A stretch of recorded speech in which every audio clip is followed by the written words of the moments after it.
Para a próxima década, a China aposta na produção interna e no desenvolvimento de novos produtores para evitar ficar na mão de poucos players. O crescimento chinês na casa dos 2 dígitos pode ter ficado no passado.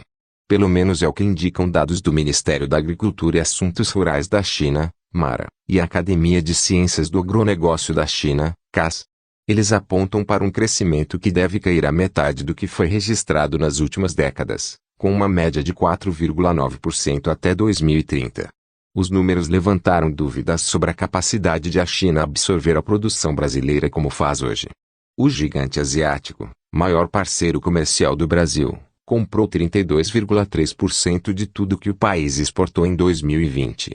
Especialistas ouvidos pelo CNN Brasil Business não acreditam que a China vá reduzir sua demanda por produtos importados.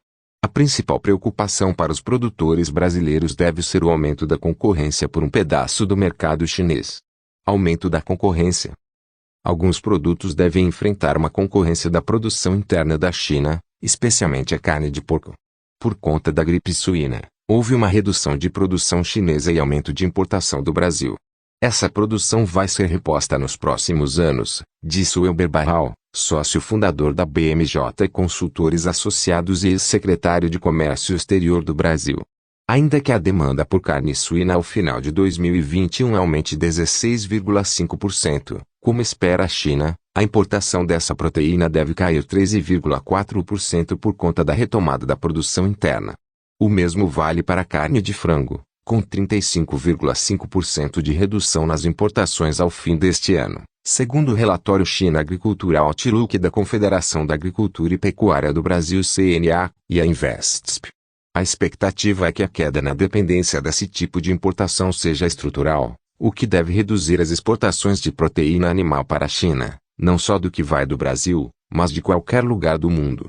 O soja, produto mais vendido hoje do Brasil para a China, também pode enfrentar concorrência.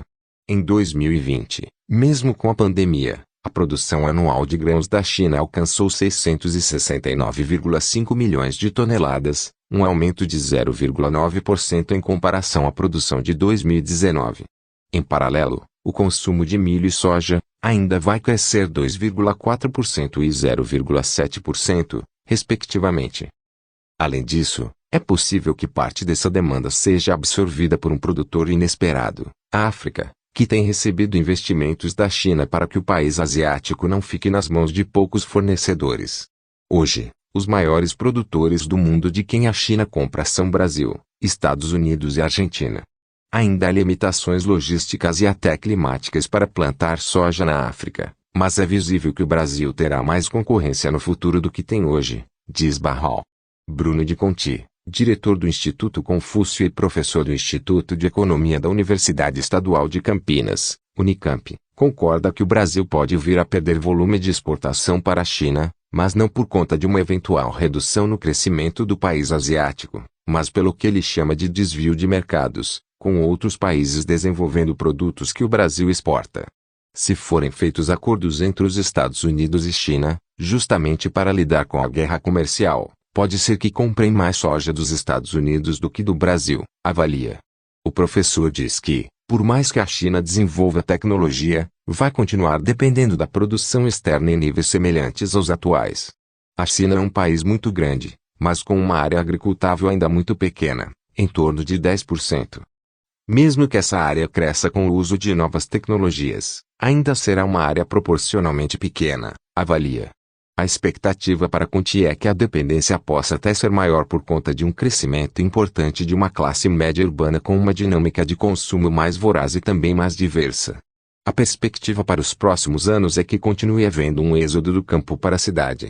As projeções variam, mas algo como 30 milhões de pessoas todo ano devem migrar para as cidades. E essa população vai precisar ser abastecida por uma produção agrícola feita na China, mas também fora, diz o professor. Outros países asiáticos podem virar opção. Segundo Barral, as exportações para a China, hoje, são muito concentradas em poucos produtos, como a soja e o minério de ferro. Mas há uma mudança da cultura alimentar que pode oferecer novas possibilidades ao agronegócio brasileiro.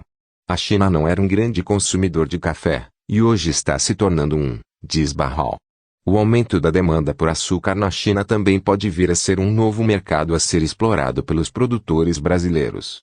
As importações de açúcar continuarão crescendo, com previsão de que alcancem 5,52 milhões de toneladas em 2030, avalia a Confederação Nacional de Agricultura no estudo com base em dados do governo chinês. Para Barral, mesmo com uma redução do crescimento chinês a patamar próximo de 5%, metade do que a China registrou nas últimas décadas, a demanda por produtos estrangeiros vai continuar aquecida. Além disso, a Ásia passa por um processo conhecido como spillover, que é um transbordamento do crescimento da principal economia da região para as vizinhas. Por isso, Barral destaca que o agronegócio brasileiro deve voltar sua atenção também para o crescimento da demanda nos países que circundam a China. A Ásia como um todo está se tornando um destino importante. É por isso que Tailândia e Malásia já importam mais produtos brasileiros que parceiros tradicionais, como é o caso de França e Alemanha, diz o consultor. Mercado interno em segundo plano.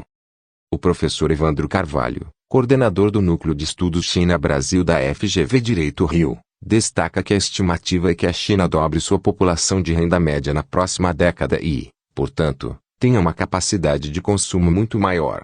A manutenção da produtividade brasileira em níveis atuais ou próximo disso pode significar um problema para atender a demanda chinesa crescente ou para abastecer o mercado interno. Se o mercado interno for relegado a um segundo plano, pode haver desabastecimento, caso produtores brasileiros prefiram alimentar outras nações por questão do preço, diz o professor. Aí entra a questão de políticas públicas e cabe ao governo entender como fazer para não desequilibrar esse jogo.